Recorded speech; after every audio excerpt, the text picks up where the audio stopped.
वो नहीं आई, पता नहीं क्यों नहीं आई, क्या बात हो गई। सब आ गए लेकिन वो क्यों नहीं आई। माँ माँ होती है।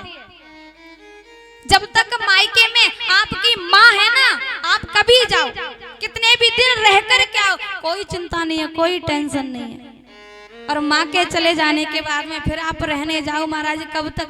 2, 4, 6, 8 दिन तक। और जैसे ही ज्यादा दिन हुए तो भाभी आती हो जाती है कि कल मुई अब तो यहीं पे डेरा डाल के बैठ गई है। महाराज मैया हो, अपनी माँ हो, कोई टेंशन नहीं, महीना भर 2 महीना जितना रहना चाहो रह सकती हो माँ के राज्य में। भाभी के साथ नहीं रह सकती हो। अरे भाभी कब तक प्यार करेगी? 2, 4, 6 दिन तक सेवा कर देगी, उसके बाद में तो चल दीदी बीबी होगी, चल लग ले तो काम पे। कभी भी अपने घर जाओ, कभी भी घर जाओ तो सबसे पहले मुख से एक ही शब्द बस निकलता है, माँ कहाँ है, माँ कहाँ है। भले ही माँ से कुछ काम नहीं है लेकिन फिर भी मम्मी कहाँ है, माँ कहाँ है, दिखाई नहीं दे रही, कहाँ है। तो आज सबसे पहले अपनी पुत्री से मिली है तो केवल माँ। माँ ने अपनी बेटी को हृदय से लगा लिया। लेकिन भगिनी मिली बहुत मुस्काता। जब कोई ज्यादा मुस्कुरावे, ज्यादा हंसे तो महाराज तुरंत घर जाकर के दर्पण देख लेना चाहिए कि कहीं चेहरे में कोई कमी तो नहीं आ गई। अरे ज्यादा ही हंसे, ज्यादा ही हंसे तो महाराज विचार कर लेना चाहिए कोई ना कोई कमी है। मिली तो कम, मुस्कुराई ज्यादा। मिली कम महाराज, मुस्कुराई ज्यादा। हंसती जा रही है, कहती जा रही है, अच्छा दीदी आप आ गई, अच्छी बात है। आपकी जगह पे हम होते तो हम तो बिल्कुल नहीं आते, बिना बुलावे पर आ गई, अच्छी बात है। भैया सती ने विचार किया कोई बात नहीं है। अब जैसे और आगे गई महाराज, दक्षिण कछ पूछी कुशलाता। अपनी बेटी की कोई कुशल मंगल नहीं पूछी, बल्कि सत्य ही बिलोक जरे सब गाता। देवता जल उठे, कोई बात नहीं। जब यज्ञ में आई तो आकर के देखा सभी देवी देवताओं का अलग अलग भाग लगा हुआ है, मेरे पति का कोई भाग नहीं है। अब तो ये बात सहन नहीं हुई। एक पत्नी बात तब तक सहन करती है जब बात अपने ऊपर तक हो। जब बात पति के ऊपर जाती है तो सहन नहीं कर पाती। कैसा भी पति हो, कैसी भी पत्नी हो, सहन नहीं होता। अब तो महाराज जैसे ही देखा, विचार किया कि जिस पिता ने मेरे पति का अपमान किया है उसका दिया हुआ शरीर भी मैं आज त्याग दूंगी, इस शरीर को भी नहीं रखूंगी। तो यज्ञ मंडप में ही बैठ करके और अपने पैर के अंगूठे से अग्नि प्रकट करके और उसी समय मैया सती ने अपने देह को आज जैसे महाराज यज्ञ में आज मैया सती जल चुकी है। अब पूरी तरफ महाराज चारों ओर हाहाकार मच गया। अब मैया सती के साथ में जो गण आए थे ना, उन्होंने महाराज यज्ञ को विध्वंस करना चाहा, लेकिन भगवान शंकर जी के पास में सूचना पहुंची। सिर से जटा उखाड़ी और जैसी उखाड़ करके पृथ्वी पर दे मारी, उसमें से एक विशाल काय वीरभद्र नामक पुरुष पैदा हो गया। दक्ष के यहाँ आया, पूरी यज्ञ महाराज तहस नहस कर दी, विध्वंस कर दी। भृगु की दाढ़ी काट के हवन कर दी, दक्ष का शीश काट करके हवन कर दिया। यज्ञ तहस नहस हो गई। अब यज्ञ में देवता नहीं आए, सभी देवता मिल करके ब्रह्मा जी के पास गए, बोले यज्ञ कैसे संपूर्ण हो। जब तक भगवान शंकर नहीं आएंगे तब तक यज्ञ पूर्ण होने वाली नहीं है। भगवान शंकर जी के पास में पहुंचे हैं, भगवान शंकर जी को मनाया, भगवान शंकर आए हैं। दक्ष का शीश लगाया बकरे का, प्रभु की दाढ़ी लगाई बकरे की, जैसा शिष्य वैसा गुरु। बकरा केवल एक शब्द करता है मैं, और मैं शब्द अहंकार का शब्द है। अब मैया सती का दूसरा जन्म हुआ है राजा हिमांचल के यहाँ, जहां उनकी माँ का नाम है मैना। यहाँ पर तो केवल मैं था और वहां पर मैं ना, वहां मैं शब्द का कोई महत्व नहीं है। अब जैसी मैया सती बड़ी हुई, नारद जी का आगमन हुआ है, नाम रखा है, 2 गुण बताए हैं। बोले सब लक्षण संपन्न कुमारी, लेकिन इसका जो पति होगा वो कैसा होगा? अमंगल वेश वाला होगा, माता पिता विहीन होगा, जटाहीन होगा, संशयहीन होगा, शमशान घाट में रहने वाला होगा और मुर्दा की भस्म रमाने वाला होगा। इसका पति ऐसा होगा, अमंगल वेश वाला। अब सुन करके माता पिता को दुख हुआ कि हमारी पुत्री ऐसी और इसका वर ऐसा। नारद जी ने कहा देखो मेरे ख्याल से ये सारे दोष भगवान शंकर में दिखाई देते हैं। एक बार आपकी पुत्री का विवाह भगवान शंकर के साथ में हो जाए तो ये सारी दुनिया दोषों को भी गुणों में बदल देगी। लेकिन उसके लिए भी आपकी पुत्री को कुछ करना होगा। क्या करना होगा? बोले तपस्या करनी होगी।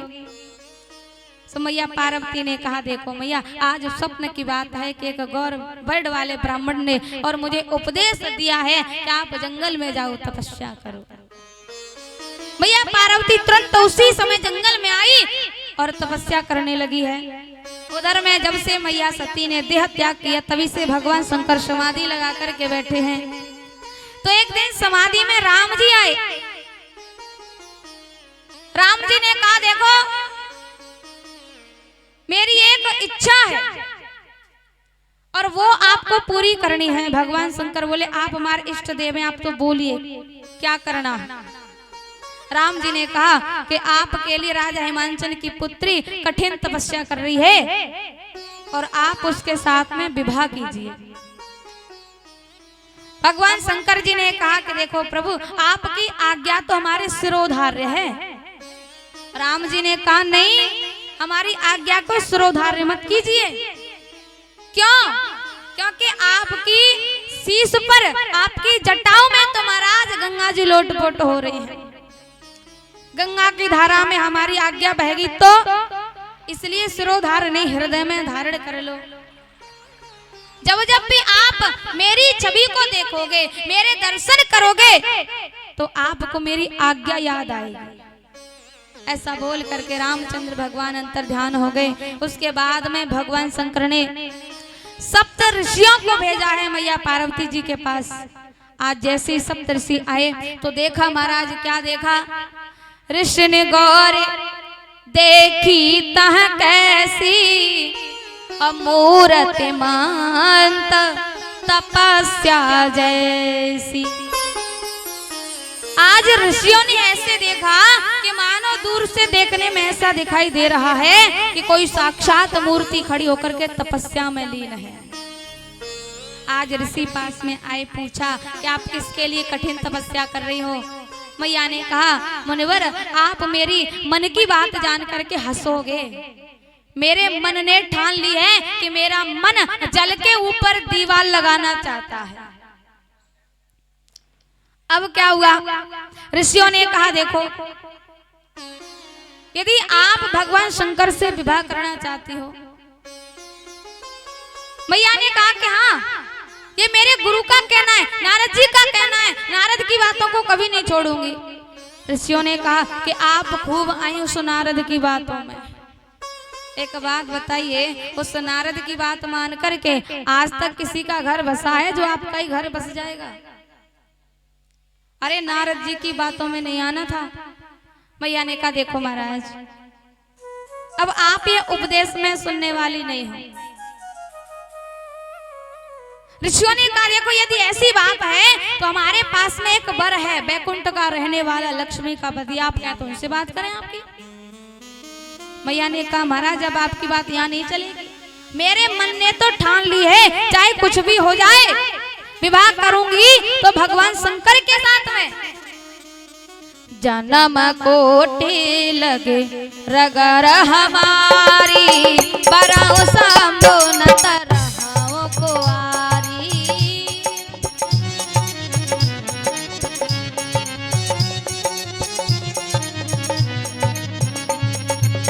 तजाओ न नारद कराओ पदेसु आप कहाँ सतवार महेशु।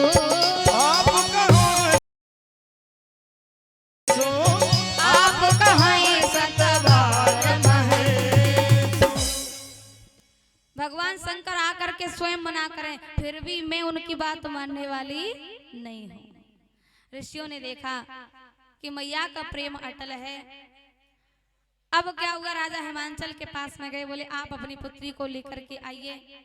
लौट करके भगवान शंकर जी के पास में आए, पूरी बात बताई है। सुन करके भगवान शंकर जी की समाधि लग गई। तभी महाराज तारकासुर असर हुआ। एक तारकासुर महाराज किसी से जीता नहीं जाता। देवता दुखी हो गए, ब्रह्मा जी के पास पहुंचे, बोले कैसे भी करके इसका वध होना चाहिए। ब्रह्मा जी ने कहा कि इस दैत्य का वध तो भगवान शंकर मैया पार्वती का पुत्र कार्तिकेय जी के हाथों होगा, लेकिन भगवान शंकर समाधि में लीन है, उनका विवाह नहीं होगा तब तक पुत्र नहीं होगा। ब्रह्मा जी ने कहा आप तो उनकी समाधि खोलो, विवाह कराने की गारंटी हमारी। अब महाराज भगवान शंकर की समाधि खोलना आसान काम थोड़ी है। अब इंद्र आदि देवी देवता सभी एकत्रित होकर के कामदेव के पास पहुंचे। अब जैसे ही कामदेव के पास पहुंचे, जाकर के कहा कामदेव आपको एक काम करना है। काम ने कहा बोलिए क्या काम है। काम से देवताओं ने कहा कि काम से एक काम है कि आपको समाधि खोलनी है। सो कामदेव ने कहा बोलो किसकी खोलनी है, जल्दी बोलो। देवताओं ने कहा भगवान शंकर की। तो कामदेव ने दोनों हाथ जोड़े, बोले आप जाइए, जैसे आए वैसे ही निकल जाइए। अब इंद्र ने कहा देखो कामदेव, मैं आपको भगवान शंकर की समाधि खोलने के लिए जाता हुआ देखना चाहता हूँ। तो कामदेव ने कहा महाराज जाता हुआ तो देख लोगे, लेकिन लौट करके आता हुआ नहीं देख पाओगे। अब कामदेव कहता है परहित सरस धर्म नहीं भाई, पर पीड़ा सम नहीं अधमाई, पर पीड़ा सम नहीं अधमाई। आज कामदेव अपने पांचों बाणों को लेकर के आ गया, आम के पत्तों में छुप करके बैठ गया, और जैसे भगवान शंकर की समाधि खोली है, भगवान शंकर जी की नेत्र खोले, तीसरी महाराज दृष्टि जैसे ही कामदेव के ऊपर पड़ी और पड़ते ही जल करके भस्म हो गया है। अब तो चारों तरफ हाहाकार मच गया। कामदेव जला करके भस्म कर दिया, भस्म कर दिया। अब कामदेव की पत्नी रति रोती हुई आई, बिलखती हुई आई। भगवान शंकर ने कहा देवी अब आपका पति आपको नहीं मिल सकता, आपका पति मिलेगा द्वापर युग में जाकर के, जब मैं कृष्ण अवतार लूंगा।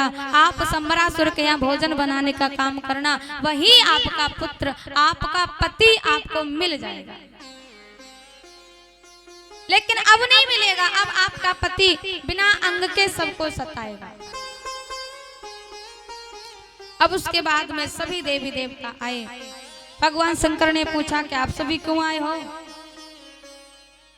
ब्रह्मा जी ने कहा देखो ये सभी देवता अपनी अपनी आंखों से आपका विवाह देखना चाहते हैं।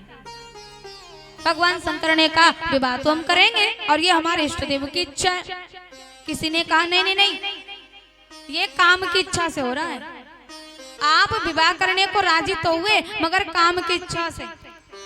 हमारे भगवान शंकर जी ने कहा नहीं नहीं, यदि काम की इच्छा होती इसमें तो कामदेव को जला करके भस्म नहीं करते, बल्कि उसको भी अपने साथ बारात में लेके जाते, यदि काम की इच्छा होती तो।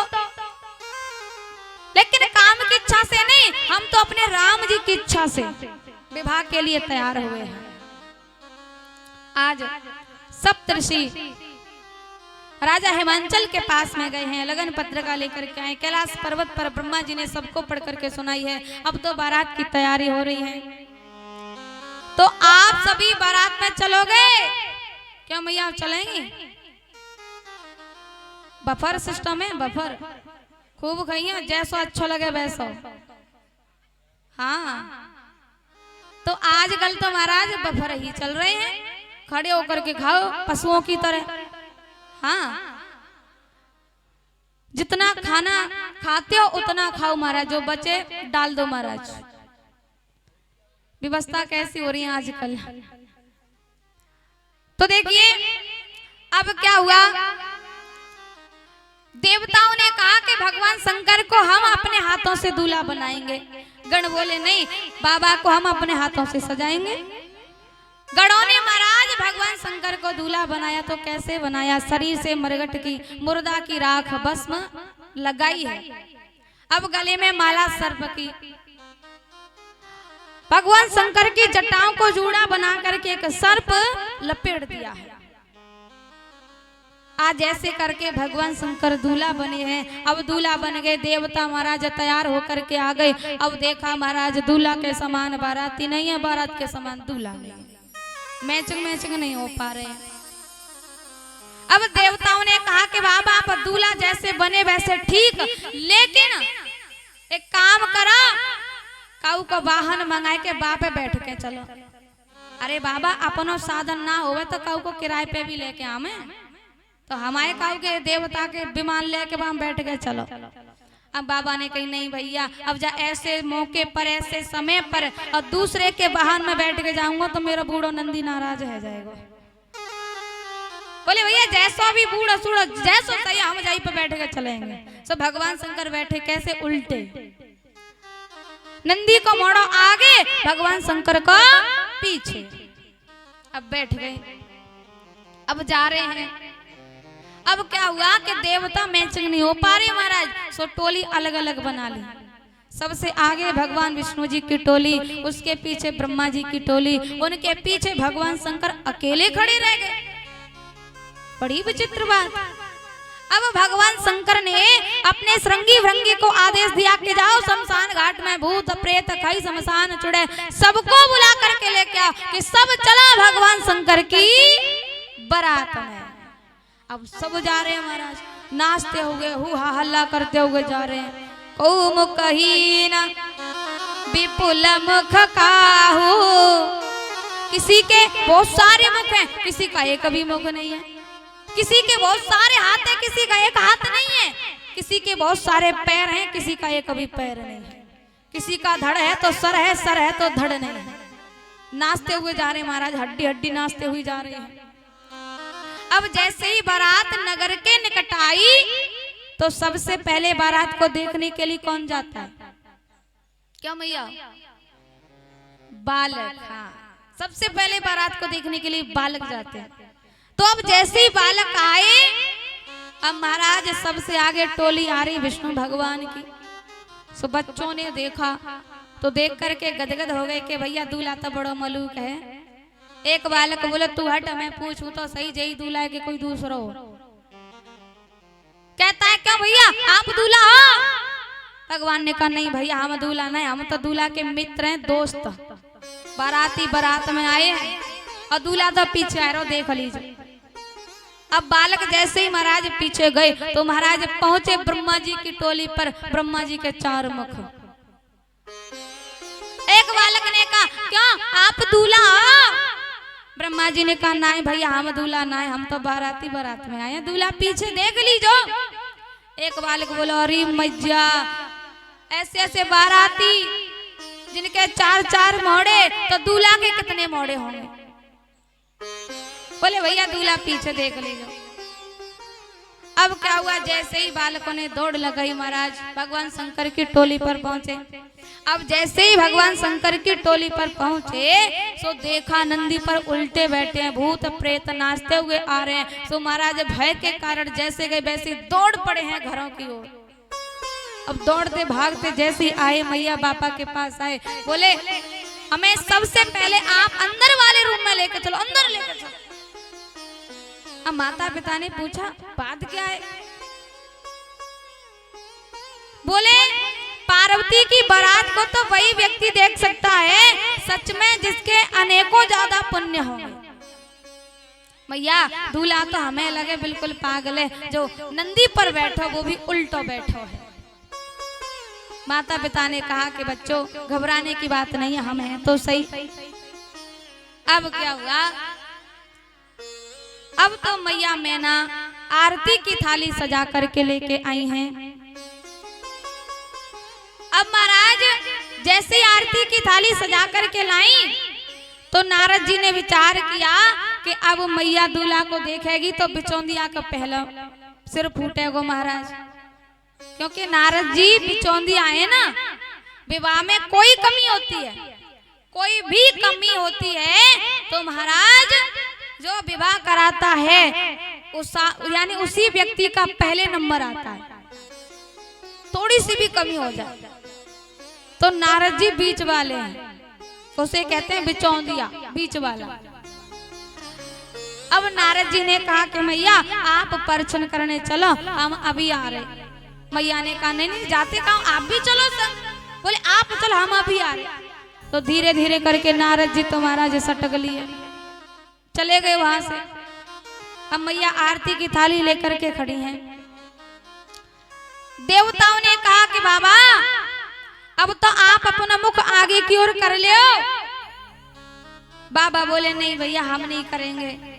बोले देखो आपकी सासू मैया आरती की थाली लेके खड़ी हैं, आगे मुंह कर ले।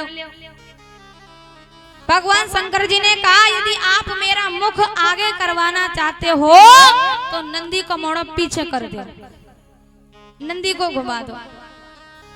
अब महाराज नंदी को घुमा दिया। भगवान शंकर जी को मैया ने देखा, आरती की थाली छोड़ करके दौड़ पड़ी अपनी बेटी के पास। अब जैसी गई महाराज तो आज मैया कहती है कि चाहे कुछ भी हो जाए मैं ऐसे दूल्हे के साथ में कभी विवाह नहीं करूंगी, मर जाऊंगी लेकिन कभी नहीं करूंगी। अरे रोए मैं नारानी सिर धो